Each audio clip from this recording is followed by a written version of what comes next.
Good evening সবাইকে আরেকটা ব্লগে লিপসের ব্লগে তোমাদের সবাইকে স্বাগত। কেমন আছো সবাই? নিশ্চয়ই ভালো আছো, আমিও ভালো আছি।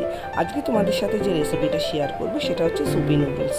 হ্যাঁ বন্ধুরা, সুপি নুডলস আমরা ছোটোবেলায় আমাদের সময় 90s সময় আমরা প্রচুর খেয়েছি।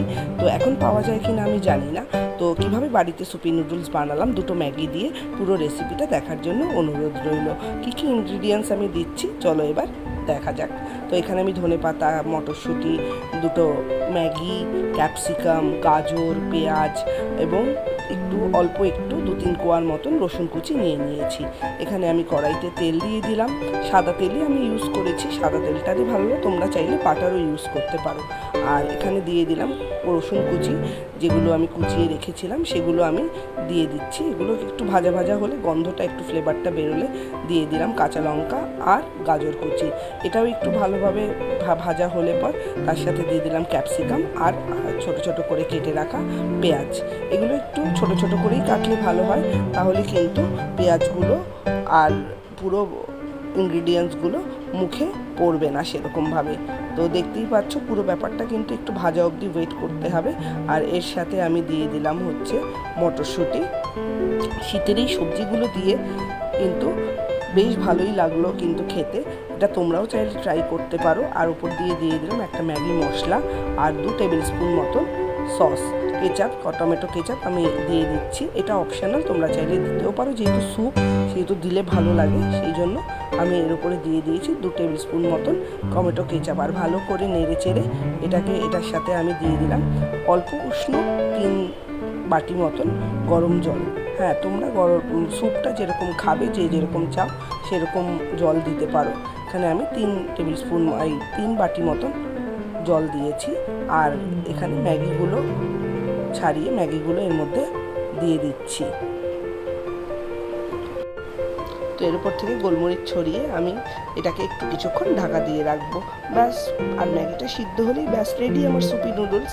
আর এর সাথে কিন্তু একটা পোচ না হলে কি ভালো লাগে, তো এর সাথে আমি দিয়েছিলাম একটু স্বাদটা বাড়ানোর জন্য একটা পোচ।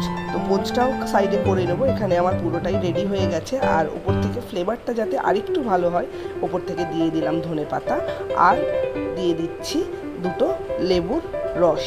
তো লেবুর রসটা অপশনাল, তোমরা চাইলে দিতেও পারো, ভিনিগার দিয়ে লাস্টে খেতে পারো। আমি ভিনিগার দিইনি, আমি 2টো লেবুর কোয়ার রস দিয়ে দিয়েছি এর উপরে। তো এই যে মোটামুটি আমার রেডি হয়ে গেছে সুপি নুডলস। এবার শুধু পরিবেশন করার পালা। হ্যাঁ, পরিবেশনটা তো একটু ঠিক মতন করতে হবে। তো তার জন্য মেয়ে বললো, মা তুমি একটা পোচ বানাও, আর নিচে সুপি নুডলসটা দিয়ে ওপরে পোচটা দিয়ে দিলে কিন্তু বেশ ভালো লাগবে দেখতে। তো মেয়ের আইডিয়াটাই দেখলাম বেশ ভালো কাজে লাগলো। তো ওপর থেকে এটার আরেকটা যে নুডলসের প্যাকেট ছিল মশলার, সেটাও ছড়িয়ে দিলাম। আর এবার সাইডে পোচটাও করে নিচ্ছি।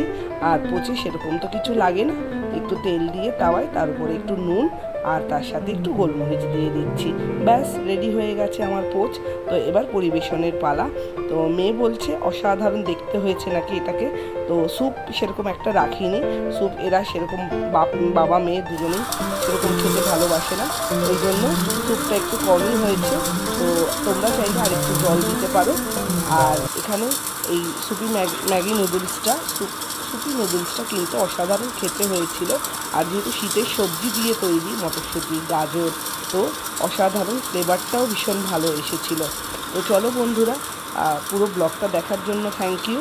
কে কোথা থেকে দেখছো আমাকে অবশ্যই কমেন্ট করে জানিও, আর কেমন লাগলো বাড়িতে একবার তৈরি করো। তো এবার মেয়েকে দিয়ে দিই, মেয়েও খাক, আমরাও খাই। তোমরাও পারলে একবার ট্রাই করে আমাকে জানিও। সবাই ভালো থেকো, সুস্থ থেকো। আর ব্লগটা কেমন লাগলো অবশ্যই জানিও। আরেকটা ব্লগে পরের দিন দেখা হবে। Thank you.